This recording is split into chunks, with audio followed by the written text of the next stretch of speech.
1987년 겨울 11월의 어느 날 저는 처음으로 해외를 방문하게 되었습니다. 제가 대학교를 졸업하고 한국과학기술원 시스템공학연구소에서 연구원으로 일한 지 2년째 되는 해였고요.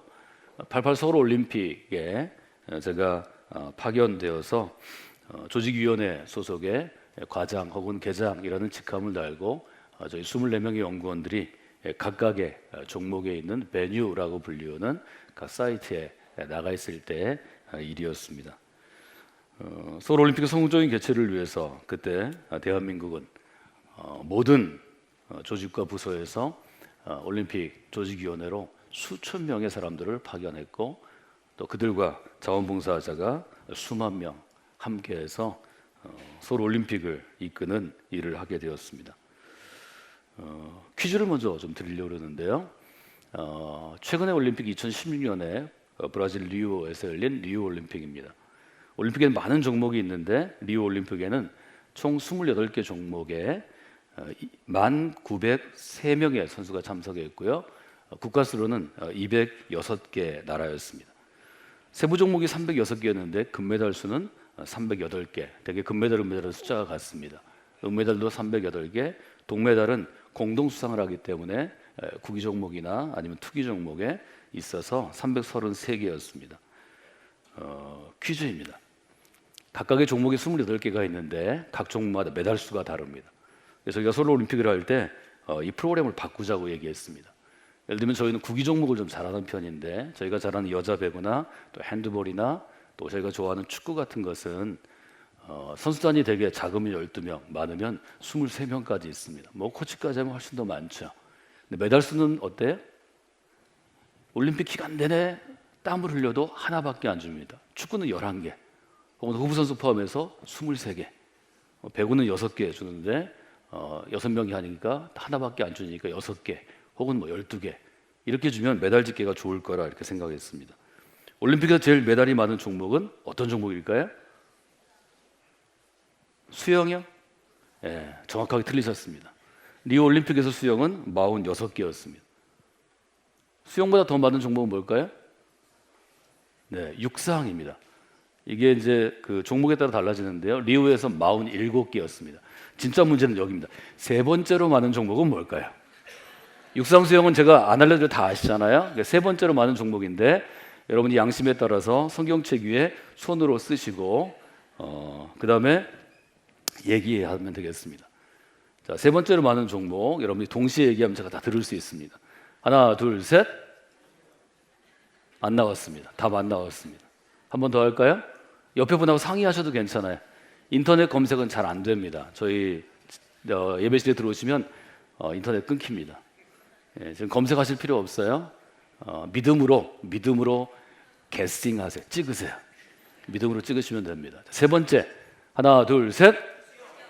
네, 다 틀리셨습니다. 맞는 분이 있으시면 지금 얘기하시면 됩니다. 발표하겠습니다. 비슷한데요. 이번에는 사이클이 20개였습니다. 이제 맞추실 수 있을 것 같죠? 제가 다시 물어볼까요? 안 물어볼까요? 안 물어봅니다. 예. 많은 종목이 투기 종목인데요. 레슬링이 18개입니다. 왜냐하면 형 타입에 따라 두 개로 나눠서 그렇고요. 체조 많습니다. 체조 18개. 그 다음에 배 중에는 카누가 있는데요. 카누와 카약이 많이 늘었더라고요. 16개고요. 전통적으로 사격이 많습니다. 그런데 서울올림픽에서는 사격이 세 번째였습니다. 제가 문제를 내려고 사격인 줄 알고 사격이라고 쓰고 자료 검색을 해봤더니 지금은 사격이 줄었더라고요. 사격이 15개, 역도도 많습니다. 15개입니다. 저기에 있는 이 종목들이 15개 이상의 메달이 걸린 모든 나라들이 메달 레이스에 혹시 관심이 있다면 관심을 두는 종목인데 저희가 잘하는 종목이 있나요? 없나요? 한 종목도 없습니다. 레슬링 잘한다고 생각하시는데 레슬링은 최초의 금메달을 딴 몬트리올에서 딴 곳이죠. 잘하는 국가가 아닙니다. 레슬링도 발상지는 유럽입니다. 육상 수영 유럽입니다. 체조 유럽입니다. 카누 유럽입니다. 사격 유럽입니다. 역도 유럽입니다. 유럽과 유럽 비슷한 미국권이 잘할 수밖에 없는 종목입니다. 그래서 저희는 강력하게 이렇게 주장합니다. 올림픽의 종목을 바꾸면 됩니다. 양궁을 10m 단위로 나누면 됩니다. 100m, 110m, 120m, 130m, 140m, 1000m까지. 육상이 그렇잖아요. 100m, 200m, 남자 뛰고 여자 뛰고 이것도 다 나누면 돼요. 왼팔로 쓰기, 오른팔로 쓰기, 한 발 들고 쓰기. 그 양궁을 100개쯤 만들면 한국이 1등 할 수 있습니다. 여러분들이 힘 있는 나라를 만드시면 우리 자녀 세대 한 100년쯤 후에 한국에서 열릴 때 한국이 잘하는 종목의 메달수를 늘리시면 됩니다. 단 힘이 있어야 합니다. 그걸 결정한 곳은 IOC 본부입니다. IOC 본부는 로잔에 있습니다. 스위스 로잔이라고 스위스의 아주 제일 큰 도시는 아니지만 세 번째 도시 정도 되는 아주 고즈넉하고 아름다운 레만 호수가에 있는 좋은 곳이 있는데요. 이 로잔에 IOC 위원들이 모여서 회의를 할 때 그곳에 제가 맡고 있는 수영의 결과 처리 시스템, 자이언 시스템이라고 그러는데 그 시스템에 컨펌을 받기 위해서, 승인을 받기 위해서 그곳에 가게 되었습니다. 저는 그때 대학교를 막 졸업한 25살의 청년이었습니다. 저도 청년 때가 있었습니다. 잘 안 믿으시는데 청년이었습니다. 이 비행기를 예약하고 또 숙소를 예약하고 올림픽위원회 연락해서 IOC 위원들과 만나는, IOC 위원들은 각국의 정상급입니다. 총리나 수상이나 대통령을 한 분들이 많은데 이런 분들을 만나는 것이 쉽지 않았고 아주 오랜 시간을 출장에 준비를 해야 했습니다. 떠날 때 굉장한 마음 가운데 스트레스가 있었습니다. 왜냐하면 제가 두 사람이 함께 출장을 떠났는데 저희가 한 달에 그 당시에 월급을 30만 원 받을 때 저게 1년치 300만 원 넘는 출장비를 써야 됐기 때문에 저희 연구소에서 쉽지 않은 출장이었습니다. 또 저희 앞에 갔던 어떤 팀이 사인을 받아오라고 보냈는데 사인을 못 받고 돌아오는 일이 있었습니다. 제가 갈 때 저희 상사가, 저희 팀 직원을 얘기하면 팀장이, 그때 실장이었는데 연구실장이 사인을 못 받으면 돌아오지 마라. 너희가 간 곳에는 호수가 있다. 호숫가에서 잘 생각하고 절대 오는 비행기를 타지 마라. 이런 얘기를 했습니다. 제 마음속에 굉장한 어려움이 있었습니다. 또 두려움이 있었고요. 결국 첫 번째 간 국가가 스위스라서 굉장히 좋은 유럽의 국가를 방문할 수 있었지만 저와 함께 간 제 동료지만 고등학교 선배인 같은 일을 하는 연구원 둘이서는 스위스가 별로 기분 좋은 곳으로 남지 않았습니다. 여기 이야기는 제가 몇 번 유스 컨퍼런스나 청년들 컨퍼런스 때 해드렸지만 하여튼 기적적으로 일주일 동안 처리해야 될 일을 단 사흘 만에 마치는 놀라운 일을 저희가 감당하고 저는 그날 밤에 제 동료를 낯선 도시의 숙소에 남겨둔 채로 기차를 타고 이동했습니다. 사실은 저는 그 일을 뿐만 아니라 여름 청년 수련회를 통해서 마음에 두었던 라브리 공동체를 방문하고 싶었습니다. 많은 청년들이 저를 위해 기도했고 수련회 내내 기도했습니다. 라브리 공동체는 셰퍼 목사님이라는 분이 2차 대전 후에 만든 공동체인데 특별히 유럽의 지성인들과 또 대학에 관련된 교수나 연구자들, 대학생들이 스위스의 겨울이나 여름에 휴양지에 오는 사람들을 거실에 놓고 함께 얘기해서 2차 대전 이후에 무신론자들이 많아지던 유럽에서 그리스도의 살아계심을 증거했던 60년대, 70년대, 80년대까지 쓰임받았던 아주 잘 알려진 그런 공동체입니다. 서둘러 기차를 타고 이동했지만 도착하니까 어둠이 내려앉는 시간이었고 제가 나올 때 거리에는 불이 꺼져 있고 직원은 제가 나온 마지막 손님으로 보고 기차역 문을 잠갔습니다. 그때는 전화기도 없고 아무것도 없는데요. 주소가 적힌 종이 하나를 들고 뚝뚝 떨어져 있는 산비탈에 있는 집들을 찾아다닐 때 제 마음에 어떤 생각이 들었을까요? 오늘 여러분과 함께 여러분이 낯선 도시, 낯선 곳에 돕는 이 없이, 안내 없이 여러분 혼자 여행할 때 어떤 마음을 느끼는지 또 그 마음이 여러분을 어떻게 변화시킬 수 있는지를 생각하시면 좋을 것 같습니다. 저는 순례자의 마음, 순례자의 자세라는 설교의 제목을 정했습니다. 제 마음에 처음 깃든 것은 큰 걱정이었습니다. 내가 이 주소지 하나 가지고 라브리 공동체를 찾을 수 있을까? 왜냐하면 길거리에 사람이 없습니다. 이미 7시를 넘어서 다들 퇴근하고 들어갈 시간이고 조그만 마을이니까 물어볼 수 있는 사람이 없습니다. 저희 나라 같으면 그때 골목마다 구멍가게들이 있고 공중전화가 있으니까 어디든 들어가서 붙잡고 물을 텐데 아무 집도 없습니다. 정말 적막한 곳입니다. 내가 이거 찾지 못하면 어떡하나 이런 생각이 들었고요. 두 번째는 지갑 걱정입니다. 저희가 한 달 월급이 30만 원이었는데 로잔의 IOC 본부에서 저에게 마련해준 숙소의 하룻밤 가격은 20만 원이 넘었습니다. 지금 얘기하면 250불에서 300불 정도의 특급 호텔이었습니다. 왜 안 그렇겠어요? IOC 위원들은 그 나라의 일종의 대통령급이기 때문에 아마 그 좋은 객실들을 다 썼을 것입니다. 지금도 기억나는 건 그 호텔의 모습 이름이 아닙니다.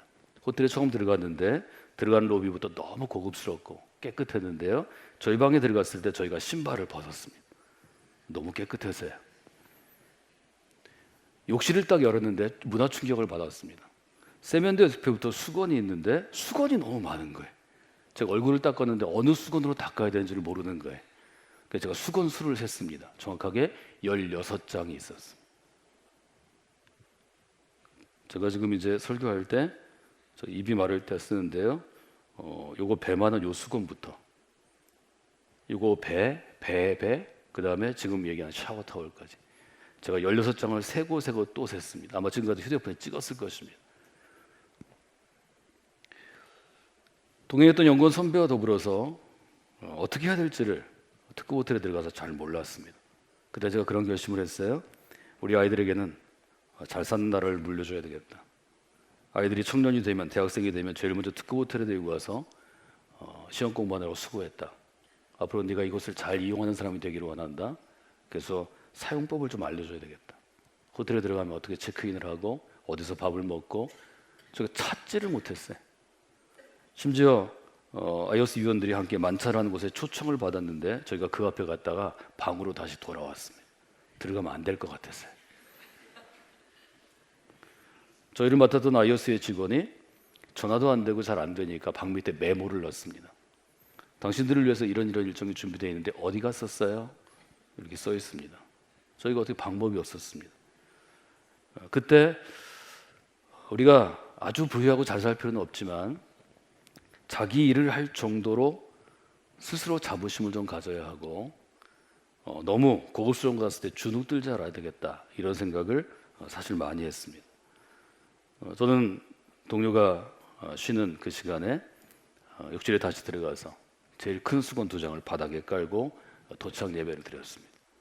제가 해야 될 일이 있고 먼저는 이 일을 올림픽 일을 처리해야 되고 두 번째는 라브리 공동체를 방문하고 세 번째는 저와 같이 간 분이 파리를 가고 싶어 했기 때문에 그 일을 끝나고 하루라도 파리에 가서 파리를 한번 좀 보고 오는 것이었습니다. 11월 달이기 때문에 너무 추웠고 또 저희들은 가진 비용은 적고 먹을 것은 없었지만 그런 시간들이 있었습니다. 첫날 저는 저녁에 욕실 바닥에 수건을 깔고 도착 예배를 드리면서 성경을 암송했습니다. 러브리를 찾아서 뛰어다닐 때 그 암송한 구절이 기억이 났습니다.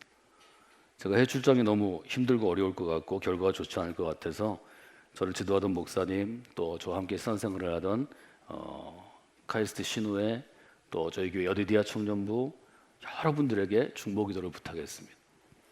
그때 제가 너무 겁에 질린 듯 초조하고 무서워하니까 저를 제자훈련시켰던 목사님이 여호수아 1장을 함께 읽고 제게 이 구절을 암송하라고 말씀하셨습니다. 그때부터 제가 암송하는 구절이 되었습니다. 내가 너에게 명령한 것이 지금 명한 것이 아니냐. 마음을 강하게 먹어야 한다. 좀 담대함을 스스로 불어넣어야 한다. 두려워하지 말아야 한다. 놀라지 말고 떨지 말아야 한다. 내가 어디로 가든지 무엇을 하든지 너의 하나님, 너의 인생의 주인 하나님께서 너와 함께 하실 것이니라. 이 구절이 여러분에게 동일한 은혜의 말씀으로 다가가기를 원합니다.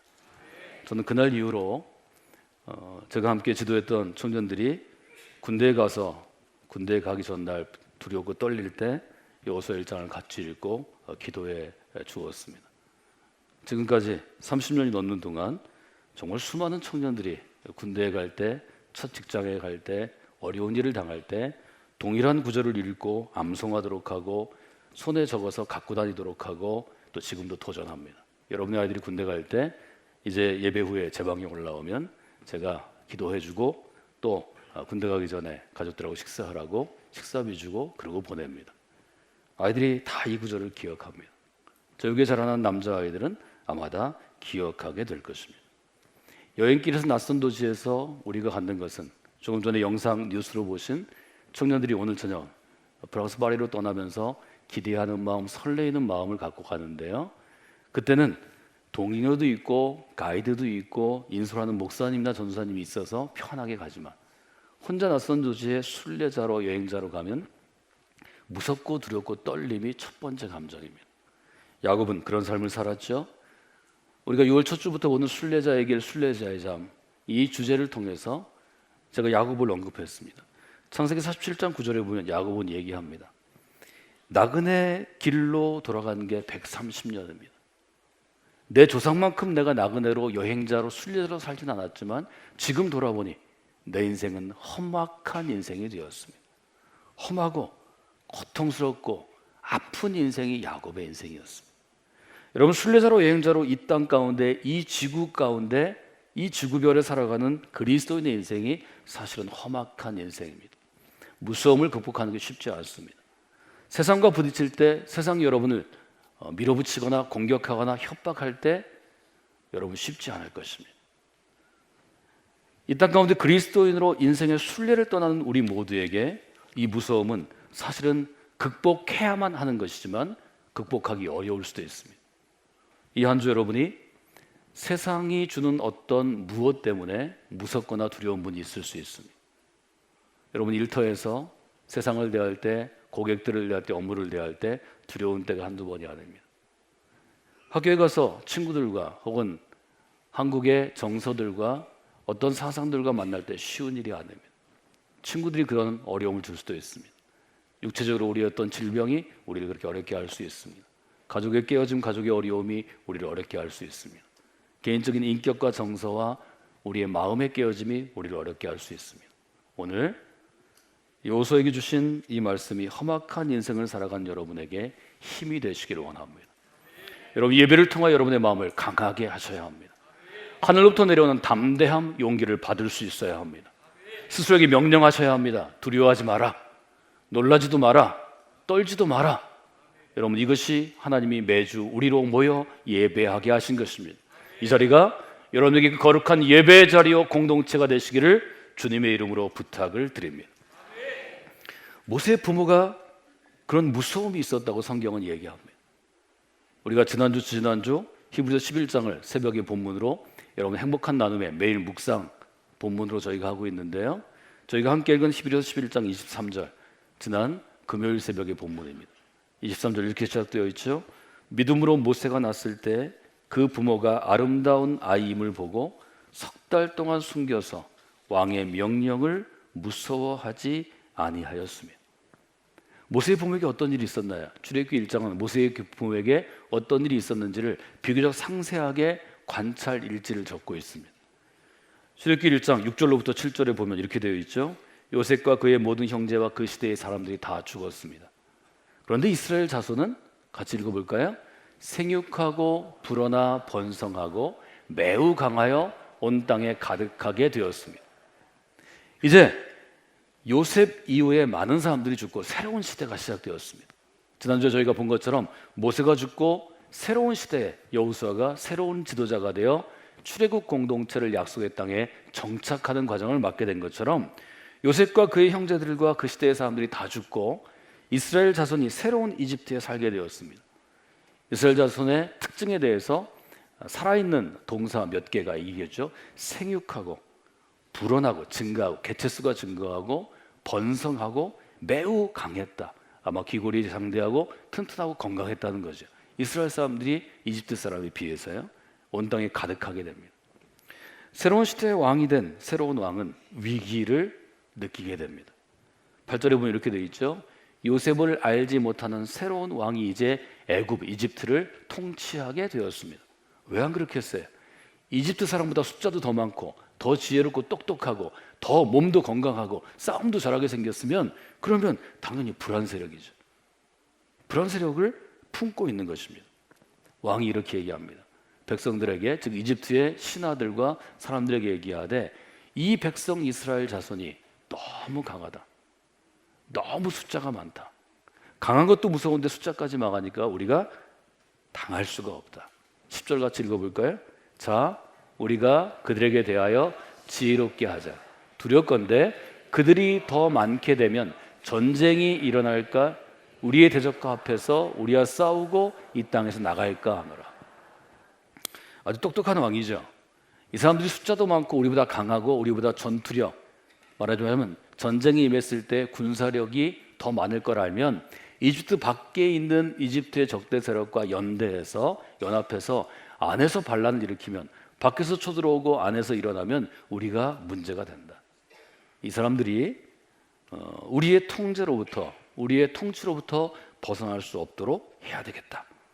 그래서 11절에 이런 정책을 쓰죠. 11절 한번 읽어볼까요? 감독들을 그들 위에 세우고 그들에게 무거운 짐을 지어 괴롭게 하여 그들에게 바로를 위하여 국고성 비동과 람셋을 건축하게 하니라. 지금 이집트가 정치적으로 좀 불안해서 많은 관광이 나가지 않는데, 사실 이집트는 여러분이 아시는 것처럼 카이로의 가자지구의 피라밋을 비롯해서 나일강을 타고 쭉 내려가면 고대 건축물들을 볼 수 있습니다. 사실은 저희 청년들을 제가 꼭 보여주고 싶은 것 중에 유럽 문명의 여러 가지가 있는데, 발상지 중에 하나가 이집트와 또 로마입니다. 또 그리스까지 보면 더 좋겠죠. 중세 유럽과 근대를 보려면 파리를 꼭 가봐야 합니다. 저희가 그것을 중심으로 아이들에게 세계를 보는 눈을 좀 열어주려고 여러 가지 프로그램들을 기획했습니다. 왕이 지금 선택한 건 뭐냐면 감독, 사람을 세우는 것입니다. 감시하는 것입니다. 두 번째는 짐을 지우는 것, 아주 살기 어렵게 무거운 짐을 지우는 거고, 세 번째는 딴 생각 못하도록 건축하게 하는 것입니다. 바로 왕을 위해서 건축물을 하게 했습니다. 이런 탄압에도 불구하고 어떤 일이 있었냐면 12절에 보면 학대받을수록 이스라엘 사람들이 더욱 번성하여 퍼져나갔다. 더 잘 되는 거예요. 더 사람 수가 많아지고 아이들을 낳는 거죠. 아이들이 더 건강하게 자라는 거죠. 그러니까 이집트 왕은 어떻게 되냐면 13절에 보면 이스라엘 자손에게 일을 더 엄하게 시키고 더 힘든 노동을 부과해서 생활을 어렵게 합니다. 그래서 출애굽 공동체가 시작되죠. 하나님께 부르짖죠. 우리가 지치고 힘들어서 우리 아이들 여기 살게 할 수 없습니다. 우리를 구원하소서, 우리를 살리소서. 이것이 출애굽기로 이어지는 출애굽 공동체의 발단, 원인이 되었다는 거죠. 근데 이 애굽 왕은 똑똑하긴 하지만 인간은 아니었습니다. 아주 비인간적인 명령을 내리게 됩니다. 15절에 보면 히브리 산파 가운데 십부라와 부하를 부릅니다. 산파를 불렀어요. 16절 한번 읽어볼까요?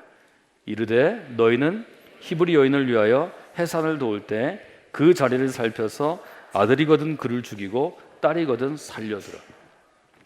산파의 직업, 윤리, 직업이 하는 일은 어떤 것입니까? 태어난 아이가 살게 하는 것입니다. 생명을 주는 것입니다. 이것은 좋은 직업입니다. 그런데 나쁜 직업으로 이용될 수도 있습니다. 왕은 명령합니다. 여자아이는 살려두고 남자아이는 태어날 때 죽여라. 이것이 왕의 명령이었습니다. 얼마나 비인간적인 명령입니까? 만약에 정권이 이런 명령을 국민들에게 내린다면 그 정권은 누가 정권의 수장이 되든 어떤 좋은 일을 하든 하나님께서 반드시 멸하실 것입니다. 생명은 하나님의 것입니다. 생명은 인간의 것이 아닙니다. 죽고 사는 것의 결정은 하나님에게 있습니다. 죽고 사는 것을 인간이 결정하면 그 인간이 하나님이 되는 것이기 때문에, 하나님의 자리를 탐하는 것이기 때문에 반드시 하나님의 심판 가운데 임하게 될 것입니다. 이 점을 우리가 잘 생각해야 합니다. 이것은 이데올로기의 문제가 아니고 정권의 시스템의 문제가 아니고 누가 정권을 잡는가의 파워 집단의 문제가 아닙니다. 우리는 그 신앙과 정신을 가지고 이 땅에 살아가는 것입니다. 너무 잔인한 전책이기 때문에 산파들은 그것을, 왕의 명령을 거절합니다. 왕의 명령은 무서운 것입니다. 왕의 명령 듣지 않으면 예나 지금이나 죽는 것입니다. 그러나 산파들은 왕의 명령을 두려워합니다. 왕의 명령보다 더 그들이 지켜야 될 첫째 자리가 있었습니다. 그것은 하나님의 마음입니다. 17절 같이 읽을 거예요. 그러나 산파들이 하나님을 두려워하여 애굽 왕의 명령을 어기고 남자 아기들을 살린 자. 산파들은 왕의 명령이 두렵긴 했지만 하나님을 경외하는 사람들이었습니다. 그는 하나님의 마음을 생각해서 왕의 명령을 여기고 남자 아이들을 살립니다. 이후 얘기는 여러분이 더 잘 아시는 얘기죠. 이스라엘이 점점 더 아이들이 많아지니까 왕이 산파를 부르죠. 어떻게 된 일이냐? 산파가 지혜롭게 대답합니다. 19절에 보면 히브리 여인들은 애굽 여인과 같이 하고, 즉 애굽 여인보다 훨씬 더 건강해서 산파들이 가기 전에 아이를 미리 낳습니다. 그래서 어떻게 할 수가 없습니다. 이게 하나님이 지혜를 주시죠. 그 여파로 20절에 보면 하나님이 산파들에게 은혜를 베푸시니 백성은 번성하고 강해집니다. 산파들은 하나님을 경외하였으므로 하나님이 그들의 집을 흥왕케 합니다. 여러분, 세상은 무서운 것입니다. 우리를 죽고 우리를 죽일 수 있습니다. 그러나 우리가 세상을 무서워하지 않고 하나님을 더 우리가 두려워하는 사람, 경외하는 사람이 되면 세상이 우리를 흥왕하게 하는 것이 아니라 하나님이 우리를 번성케 하고 흥왕케 하십니다. 우리는 그것을 하늘의 복이라고 고백합니다. 여러분, 세상의 명령을 어기는 것은 쉬운 일이 아닙니다. 그러나 우리는 세상의 명령을 지키기 위해서 이 땅에 태어나고 자라나고 훈련받고 그리스도인이 된 것이 아니고 하나님의 명령을 지키려고 태어난 사람들입니다. 여러분, 이 점을 잘 마음에 두는 한 주간이 되시기를 원합니다. 세상의 명령을 거역할 때 두려울 수도 있고 무서울 수도 있습니다. 그러나 그때 여러분이 하나님의 도우심을 구하시기를 원합니다. 교회 공동체의 도우심을 받으셔야 합니다. 할 수 있으면 모세의 부모들처럼 하나님을 두려워하는 마음으로 왕의 명령을 무서워하지 아니하고 거절할 수 있는 용기가 여러분에게 있기를 원합니다. 쉬운 일은 아닙니다. 물론 실패할 수 있습니다. 세상은 두려운 것이니까요. 아이들도 친구의 압력을 이겨낼 수 없습니다. 우리도 직장이나 일터의 압력 이겨내기 쉬운 거 아닙니다. 그러나 이 일 앞에 있을 때 여러분이 믿음으로 한 번 더 기도하시고 한 번 더 무릎 꿇으시고 하나님의 명령을 마음 가운데 묵상하셔서 모두 이길 수는 없겠지만 적어도 한 번은 승리하는 한 주간이 되기를 원합니다.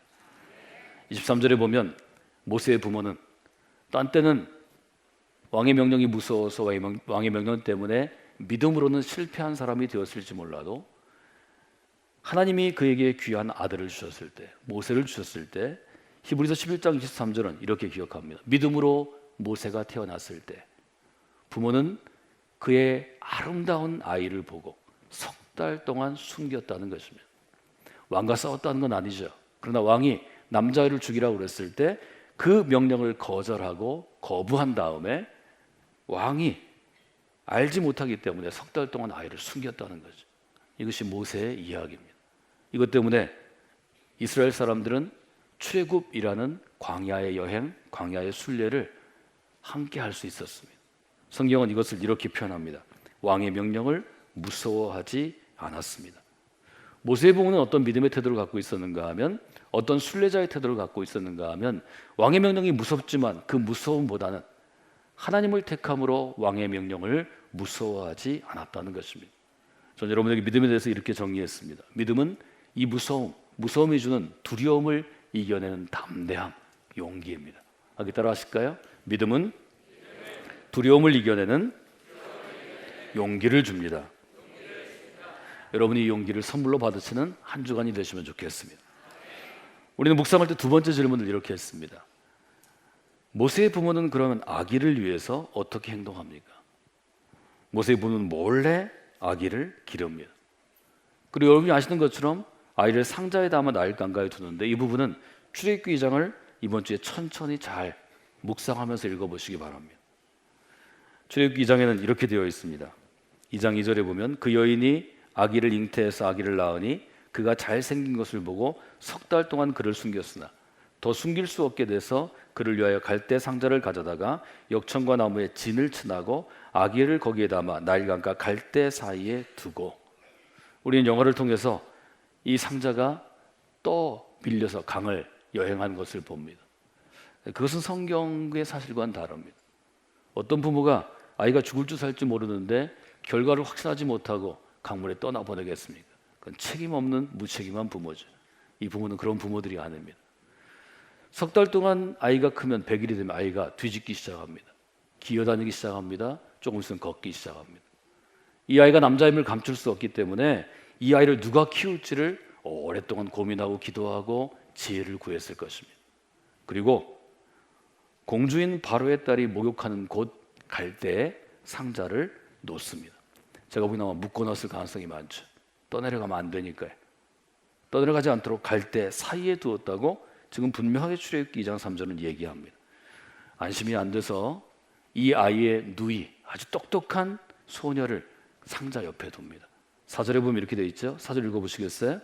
그의 누이가 어떻게 되는지를 알려고 멀리 서 있더니, 누이는 똑똑해서 이 상자가 과연 공주의 손에 무사히 들어가는 것을 보려고 조금 떨어져서 서 있습니다. 5절은 이렇게 되어 있습니다. 바로의 딸이 목욕하러 나일강으로 내려오고 시녀들은 나일강가를 거닐 때 공주가 목욕하고 그 주변을 지켜야죠. 호위해야죠. 그때 공주가 갈대 사이에 상자를 봅니다. 공주가 보이기 좋은 데서 놨겠죠. 상자를 보고 시녀를 보내서 가져옵니다. 저는 6절이 아주 중요하다고 생각합니다. 6절을 한번 읽어볼까요? 열고 그 아기를 보니 아기가 우는지라. 그가 그를 불쌍히 여겨 이르되 이는 히브리 사람의 아기로다. 아이를 상자 안에서 발견합니다. 아이의 모습을 보고 이 공주의 마음에 어떤 마음이 들었나요? 불쌍히 여기는 마음이 들었습니다. 이 불쌍히 여기는 마음은 신약에 쓰는 긍휼이라는 한자어로 번역됩니다. 우는 아이를 보고 불쌍히 여기는 것입니다. 더구나 이 아이를 가만히 보니까 이집트 아이가 아닙니다. 생김이 좀 다르잖아요. 히브리 아이, 히브리 사람의 아이. 이 아이가 죽을 운명에 처했구나. 이 아이의 부모가 내가 있는 이곳에 일부러 이 상자를 놓았구나. 공주가 똑똑하면 그 정도 생각하지 못할까요? 공주의 마음 가운데 불쌍히 여기는 마음이 있었습니다. 그 불쌍히 여기는 마음은 하나님이 주신 마음이고 그 마음 때문에 모세는 살아남게 되었습니다. 여러분, 우리가 그렇게 살아남은 사람들입니다. 하나님이 불쌍히 여기셨기 때문에 우리가 세상의 자녀, 세상의 자식들이 되지 않고 하나님의 자녀가 되어 이 자리에 서 있는 것입니다. 여인자가 처음으로 경험하는 것은 무서움이라고 말씀드렸습니다. 두 번째 경험하는 것은 바로 거절입니다. 주소에 적힌 주소지를 열심히 확인해서 제가 한 집 앞에 섰습니다. 현관문이 닫혀 있기 때문에 문을 두드렸습니다. 거실에 누군가 얘기하는 사람이 보였기 때문입니다. 한 자매가 나왔습니다. 땀에 젖은 채로 제 얼굴은 또 굉장히 당황스럽고 어려울 거 아니에요. 낯선 도시, 낯선 곳에서 제가 열심히 제 짧은 영어로 설명했었습니다. 제가 라브리를 찾아왔습니다. 저는 한국에서 왔습니다. 올림픽 때문에 일하러 왔다가 라브리에 왔습니다. 제 친구들이 교회에서 기도하고 있습니다. 제가 이곳에 들어가야 합니다. 뭐 설명을 했겠죠. 이 자매가 제 영어로 하는 설명을 듣는 게 아니라 제 얼굴을 봅니다. 이 자매의 얼굴 가운데 제 얼굴을 볼 때 마음이 흡족하다, 이번 기쁘다, 불쌍히 보였다. 어떤 걸까요? 3번이죠. 여러분 다 아시네요. 정답입니다. 여러분이 많이 맞추셨기 때문에 상품은 없습니다. 상품은 한 명이나 두 명일 때 줄 수 있는 것입니다. 불쌍히 보였겠죠. 그런데 들어오라는 얘기를 안 해. 아마 결정할 수 없었을 것입니다. 이분의 권한이 아니었겠죠. 아마 저처럼 방문객이었겠죠. 나중에 알아보니까 라브리는 그때는 70년대와 달리 미리 전화나 편지로 허락을 얻고 내가 이틀 있겠습니다, 3일 있겠습니다, 있을 수 있습니까? 허락된 사람만 그 문을 통과할 수 있다는 거죠. 저는 그냥 두드린 거죠. 제가 안에 들어가서 좀 알아보고 오겠습니다 하고 문을 닫았는데 문이나 열어놓고 좀 들어가지 문을 닫았어요. 밖에 춥죠. 전 당황해 있죠. 지갑은 비어 있죠. 오면서 숙소를 봤는데 숙소는 없죠. 어떻게 하면 되나. 기차역이라도 서울역 같으면 밤을 새울 수 있는데 문은 잠궜죠. 돌아갈 수가 없었어요. 그때 제 마음에 있었던 것은 거절당할까 봐 두려운 것이었어요. 그때 저는 생각했습니다. 누군가 낯선 곳에서 이런 절박한 가운데 잘 자리나 먹을 자리를 구한다면 나는 거절하는 사람이 되면 안 되겠다. 이 거절할 수 없는 거다. 그때 제 마음에 떠오른 것은 바로 나그네를 향한 토라의 가르침이었습니다. 우리가 함께 성서대학을 토라를 이번 학기에 보고 지난 금요일 그저께 종강했는데요. 영상 뉴스에서 고백하는 분들의 이야기를 들었을 것입니다. 출애굽기 23장 9절은 이렇게 이스라엘 사람들을 가르칩니다. 광야에서 가르치는 것입니다. 너는 이방 외국에서 온 나그네들을 험하게 대하지 말아라. 너희가 이미 이집트 땅에서 나그네로 살았기 때문에 나그네의 사정을 잘 아느니라. 여러분, 특별히 나그네로 살아가는 사람의 사정을 아는 그리스도인이 되어야 합니다. 한국의 그리스도인들은 영악하다고 그러죠. 말도 잘한다고 그러죠. 다른 사람을 긍휼히 여기고 불쌍히 여기는데 조금 더 마음이 열려야 좋을 것 같습니다. 여러분, 거절은 나그네에게는 심각한 것입니다.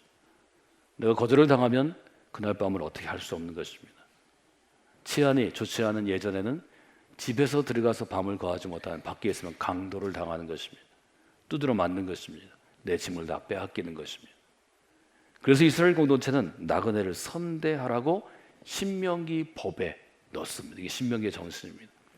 신명기 10장에 보면 이스라엘 정신이 나타나 있죠. 한번 여러분들 10장 18절 19절을 같이 읽어보시면 좋겠습니다. 고아와 가부를 위하여 정의를 행하시며 나그네를 사랑하며 그에게 떡과 옷을 주시나니 너희는 나그네를 사랑하라. 이전에 너희도 애굽 땅에서 나그네로 살았기 때문이다. 나그네를 사랑하는 분들이 되셔야 합니다. 우리는 나그네이기도 하고 나그네를 대하는 주인이기도 합니다. 그날 이후로부터 아주 오랫동안 저는 나그네로 오는 많은 사람들을 자주 만납니다. 자주 만날 때마다 저는 그때의 경험을 생각합니다. 좀 전에 이야기로 이어서 돌아가면 그 자매가 가고 저보다 나이가 좀 더 위인 중년의 한 남자가 나왔습니다. 나중에 보니까 셰퍼 목사님과 관계가 되는 그런 분이었습니다. 저는 그때 25이었고 이분 아마 40어간입니다. 이분에게 또 똑같은 일을 설명했습니다. 나보리를 알게 된 것, 여기 오게 된 것, 내가 한국에서 있던 일 아주 길게 얘기하는데 이분은 제 눈만 봅니다. 말을 듣는 게 아니라 제 눈을 보는 것을 제가 나중에 알게 되었습니다. 제가 눈을 보고 얘기하다가 땀이 나고 당황하고 얼굴은 아주 굳어 있다가 제가 웃었습니다. 이 사람이 웃었습니다. 제 눈을 보고 웃은 것입니다. 제 얘기를 잘 듣고 논리적으로 설득돼서 웃었을까요? 아니요, 이 사람은 거절하려고 했던 것 같습니다. 우리는 예약받지 않는 손님을 받을 수 없습니다. 왜냐하면 제가 그날 밤 그 자리 거실에서 잤거든요. 방에 들어온 얘기를 안 해요. 담요 하나 갖다 주고 여기가 비어있으니까 소파에서 자라고. 소파에서 잤습니다. 아마 저는 그분이 제가 좀 더 인용했던 출애굽기 2장처럼 공주가 아이를 불쌍히 여긴 것처럼 저를 불쌍히 여겨서 하룻밤 재워줬을 거다 이렇게 생각합니다. 모세의 삶을 특징짓는 중요한 사건이 바로 거절입니다. 모세는 어떻게 생명을 얻었냐면 공주가 거절하지 않았기 때문입니다. 그런데 히브리서 11장 24절에 보면 이렇게 쓰여 있습니다. 한번 읽어볼까요? 바로의 믿음으로 모세는 장성하여 바로의 공주의 아들이라 청함받기를 거절하고, 공주가 거절하지 않아서 생명을 지탱하고 왕자처럼 왕궁에서 공주의 아들로 컸던 모세가 24절에 보면 공주의 아들이라 인정받는 것을 거절하는 사건이 일어납니다. 한쪽은 거절을 당하지 않아서 살았는데 이제는 공주의 아들인 것을 거절합니다. 이것은 모세의 삶에서 터닝 포인트였습니다.